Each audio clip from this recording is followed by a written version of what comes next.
Just need to keep going. Like I said, keep being consistent. Right now, top story is Ravens coming in town. You just heard Lamar Jackson. He believes his team is going in the right direction. That courtesy of Ravens Radio. And joining us now, an old friend of ours who was part of Rock and Minuch many years ago. He left us. Now he's a big-time sports celebrity in Baltimore. All grown up Glenn now, Rock. Clark, with Press Box at 105.7 The Fan there in Baltimore, and he joins us now on the right to the guest line. What's up, Glenn? How are you, buddy?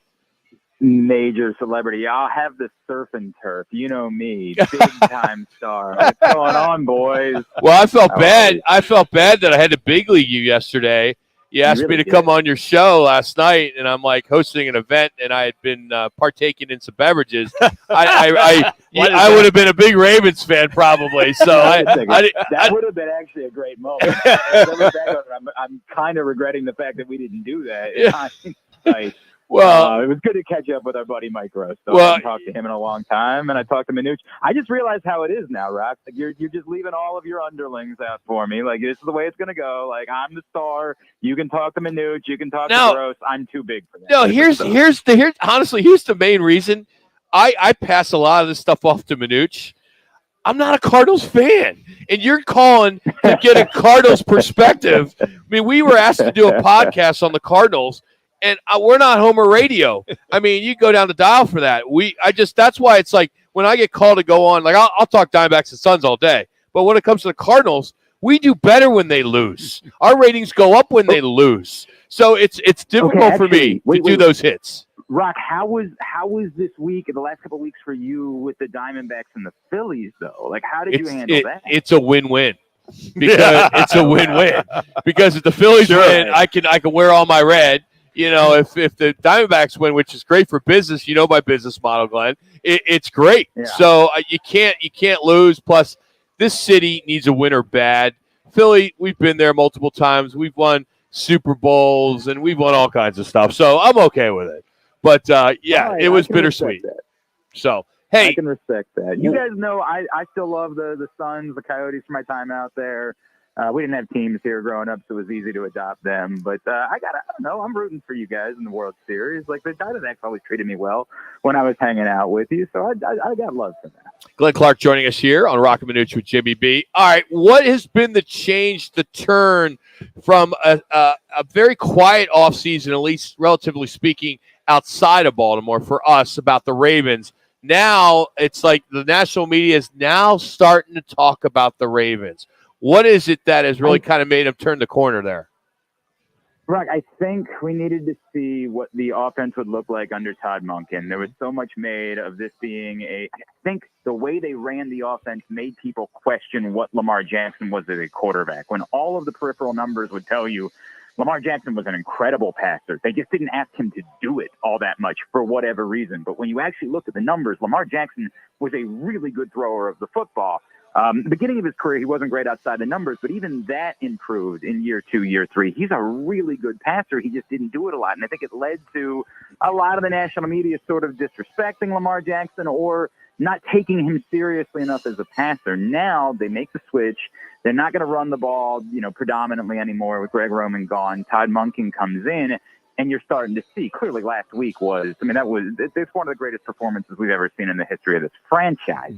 Mm-hmm. But seeing what this can look like with actual pass catchers on the field and teams not just being able to double Arizona's own Mark Andrews every time because they've got to show respect to Zay Flowers, a very talented rookie. And even at this point in his career, still what Odell Beckham can bring to the table has opened things up to make this offense more dynamic. The defense, I think, is actually better than we expected it to be this season. They're the number 1 DVOA team in football right now. But that was everybody was on board with the Lions, and the Ravens throttled them a week ago, and I think it woke up a lot of people. Glenn, I've noticed with Lamar Jackson, with the Minuch's clipboard report, yes, we still have that going after 19 years, the clipboard report.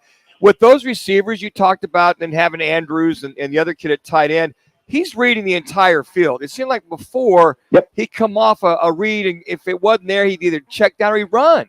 He'd take off. Now, I think his passing, and he's become that full quarterback, the full arsenal of reading, reacting, and getting rid of the ball versus just taking off every other time. I agree, Minucci. I'll also add with a healthy Ronnie Stanley on the field at left tackle, it changes the type of protection that he has. The offensive line has been really good this season. But in general, I agree. And I think part of that is look at who was out there on the field with him, and he clearly did not have the trust in the group of receivers they put out there. He has four if you include Nelson Aguilar, who's been a pleasant surprise since he arrived, 4 really legitimate NFL wide receivers now to throw the ball to, on top of having, it's not Travis Kelce, but Mark Andrews is probably second or third with George Kittle as far as the best tight ends are concerned in football.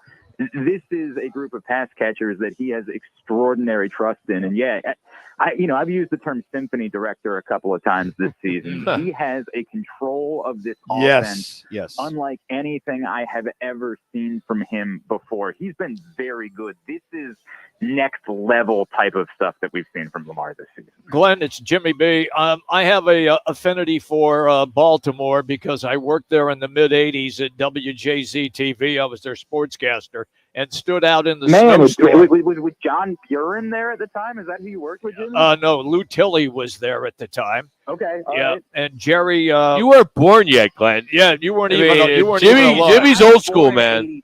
Settle down. Yeah, I was standing out in the snowstorm at Owings Mills watching the Mayflower trucks pull away. This is circa 1955, Glenn. He's no black way and back white six. TV. Yeah, really.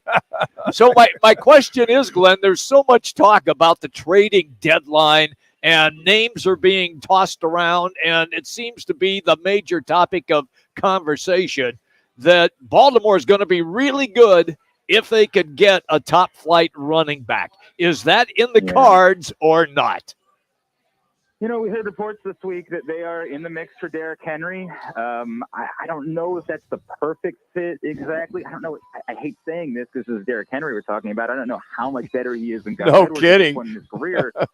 Saquon Barkley is a really compelling name. The Giants have said they don't want to do it, but I don't really understand why they don't want to do it. They're not doing anything this season. What Saquon Barkley could add to this offense with all the pass catchers you already have, I don't know how you would be possibly capable of stopping that. But look, this is a Ravens team that's been very active. Since Eric DeCosta took over for Ozzie Newsome as general manager, they have been big believers in making in-season moves. They acquired Marcus Peters in season. They acquired Unique Ngakoue in season. And last year they acquired Roquan Smith, which is right now looking like one of the great moves in Ravens history. He has been even better than advertised since he arrived. So it won't surprise me at all for the Ravens to try to be aggressive. I do think running back is an area. I still think, even though they lead the NFL with 29 sacks, they don't have one dominant edge rusher. They've been doing it all via scheme so far. Also, Justin Madubuike, one of the defensive tackles, has been really good. But I think they could still be in the market, a Chase Young, a Montez Sweat, someone in the edge rush department. I still think, despite all the success they found, I don't know if they can count on that continuing with Jadeveon Clowney and those guys, so I still think they could consider that as well. Do you want Marquise Brown back? No, I think we're good, man. Okay. All right. We're good. We're good. The conversation we had, I'm like, look, and it's not a knock on. I think he's a fine player, but he's a fine player. That's sort of what he is. And the Ravens actually have wide receivers now. Look, and if Devontae Adams is on the market, like, my God, you go do that. But at this point, I don't think Marquise Brown is an upgrade. That's like and that gal over there. She's got a great personality. Yeah. She's not really good. She's got a great person. Hey, you know what? I look at your defensive backfield. You guys got one of the top defensive backfields. Jimmy asked about the running back. You talked about some of the needs. Is this team chasing the Chiefs? Is the AFC? It's the Chiefs and the rest of them right now. Is that what you're gunning for right now? As long as Patrick Mahomes is alive, the AFC and otherwise the NFL goes through Kansas City, right? That's the way that it works. The Ravens a couple years ago finally got a win over Patrick Mahomes, and that was a statement at the time, but they have not been they've been able to back that up. Now, a lot of that has been Lamar Jackson hasn't stayed healthy, and if he can stay healthy, then they're going to be in pretty good shape. But yeah, no question. I mean, you know what you're up against. And I think, Minucci, that's part of the reason why I continue to talk about the edge rush. It's easy to sit back and say, well, you've got 29 sacks, you're leading the NFL. But at the end of the game, when you've got to beat a team that's got 4 downs to go try to win, you need a guy that's going to win their matchup and not have to scheme that pressure. So I sounded like I was crazy a couple of times I talked to your guys' old friend Kurt Warner about this week, and we were in agreement about it. You need an ass kicker in the edge rush department, and if a Danielle Hunter is on the market, somebody like that, they could still benefit from one more of those guys, specifically for trying to stop Patrick Mahomes when he's got 4 downs to go, trying to beat you at the end of the game. Glenn, as we let you go, give us your World Series prediction. I'm with Minucci. I'm not writing off the Diamondbacks anymore. I don't know if it's a heart type of thing, but I'm on board, man. 3 starting pitchers that you can count on, a bullpen that's been outstanding. I don't know. Corbin Carroll's great. I'm buying in, and I'm going to go snakes alive and 7 in the world. Okay. Love it. Wow. Good stuff. Glad we missed you, buddy. Appreciate you making some time for us, man. Thank you.